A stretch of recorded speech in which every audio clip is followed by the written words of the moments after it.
Entrez dans le monde enchanteur de la franchise Zelda, où chaque épisode vous transporte dans un royaume fantastique rempli d'aventures et de mystères. Les fans de Zelda attendent avec impatience chaque nouvelle sortie, et nous sommes heureux d'annoncer que Zelda Tears of the Kingdom, le nouveau jeu tant attendu, est enfin disponible. À cette occasion, nous avons préparé une vidéo spéciale pour révéler 5 faits incroyables sur la franchise Zelda que vous ne connaissiez peut-être pas. De l'histoire de sa création à des faits surprenants sur certains de ses personnages les plus emblématiques, vous allez tout savoir sur cette saga légendaire. Alors sortez vos épées et vos boucliers, préparez-vous à découvrir des secrets fascinants sur l'univers Zelda. Numéro 1. Je ne sais pas si vous l'avez remarqué, il y a des similitudes entre l'apparence de Link et celle de Peter Pan. Eh bien, ce n'est pas une coïncidence. Dans une interview accordée en 2012 à Gamecult, Shigeru Miyamoto a mentionné qu'il s'était inspiré de Peter Pan pour concevoir Link. Les couleurs vertes et les oreilles pointues sont des similitudes particulièrement notables, et il est estimé que la couleur verte de Peter Pan convenait bien à Link en raison des environnements forestiers du jeu.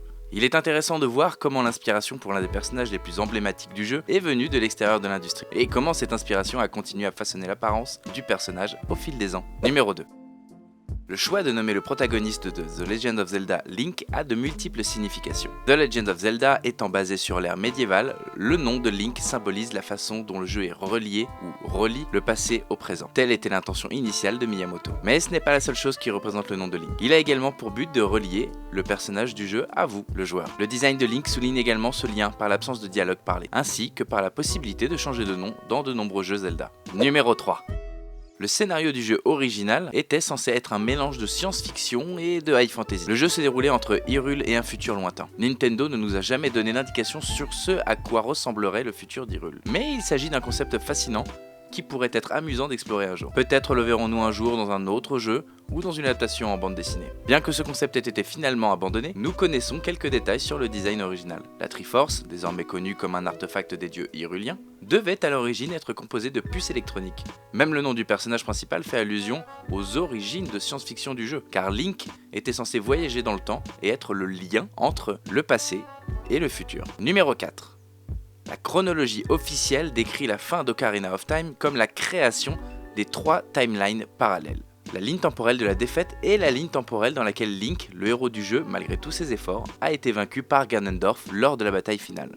La ligne temporelle de l'enfant, elle, suit Link après avoir été renvoyé à son époque d'origine suite à la défaite du héros du temps face à Ganondorf lors de la bataille finale. Link raconte à la jeune princesse Zelda ce qui se passe dans le futur et Ganondorf sera capturé. Enfin, la ligne temporelle adulte, elle, suit les événements après que Link ait été renvoyé à son époque d'origine. Suite à la défaite du héros du temps contre Ganondorf lors de la bataille finale, Ganondorf est scellé dans le royaume sacré par les 7 sages, mais Link ayant été renvoyé dans le passé, le monde se retrouve sans héros. Numéro 5.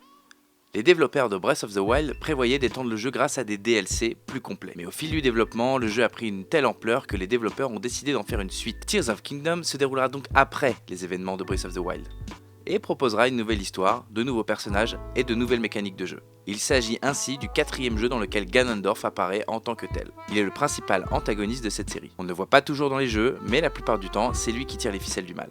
Auparavant, il n'était apparu sous sa véritable forme que dans Ocarina of Time, Wind Waker et Twilight Princess. Certains diront qu'il était également présent dans Breath of the Wild, mais il n'était pas lui-même dans ce jeu. C'est Calamity Ganon que nous avons combattu à la fin du jeu, et non Ganon lui-même. Nous espérons que cette vidéo vous a donné envie de partir à la découverte de la franchise de Legend of Zelda, et que vous avez appris des faits intéressants sur cet univers passionnant.